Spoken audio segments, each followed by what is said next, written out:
హీరోని బాగా కాకపట్టమా అని చెప్పేవాళ్ళు. అడ్డదారులు తొక్కడారు అని చెప్పి అనడానికి ఇదొక అడ్డదారే కదా. ఇప్పుడు 18+ వాళ్ళు రావాల్సిన దాంట్లో నువ్వు 16-17 ఇయర్స్లో ఎలా వచ్చావు? అడ్డదారి తొక్కే కదా వచ్చావు.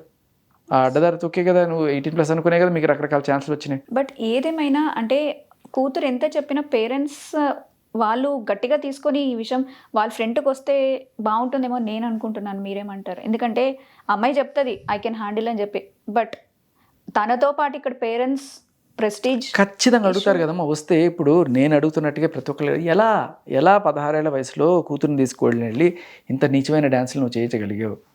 నీచమని నాకు అనిపిస్తుంది, బట్ వాళ్ళకి మంచిగా అనిపిస్తుందో మరి. ఉత్తరప్రదేశ్లో మీరు అవి చూస్తే అర్థమవుతుంది. అంత సెడక్టివ్ డ్యాన్స్లు చిన్నపిల్లతోటి ఎలా చేయించారు. ఒక నా సైజు అబ్బాయి అక్కడ నించొని ఉంటే ఈవిడ ఇటొక కాలేసి ఇటొక కాలేసి ఇట్లా పట్టుకొని ఉంటే ఒక 16-17 ఏళ్ళ అమ్మాయికి, ఇప్పుడు సరే 13-14 ఏళ్ళ అమ్మాయి అనుకుందాం కనీసం, అప్పుడు ఏమి ఫీలింగ్లు కూడా ఉండకపోవచ్చు. కానీ 16 ఏళ్ళు దాటిన ఒక అమ్మాయి, 17 ఏళ్ళు దాటిన అమ్మాయికి దే విల్ హ్యావ్ ఎబ్బటిగా ఉండొచ్చు, లేకపోతే ఫీలింగ్స్ ఉండొచ్చు, ఏదైనా జరగచ్చు.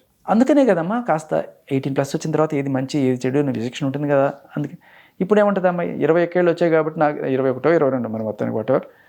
సో ఇప్పుడు నాకు ధైర్యం వచ్చింది, అందుకనే ధైర్యంగా ముందుకు వచ్చాను. ఎప్పుడు వస్తే ఏంటని అందుకనే ఒక వ్యక్తిత్వం రావడం కోసమే ఆపుతారు. మీరు అడ్డదారులు తొక్కి దీంట్లోకి ఎందుకు వచ్చారు?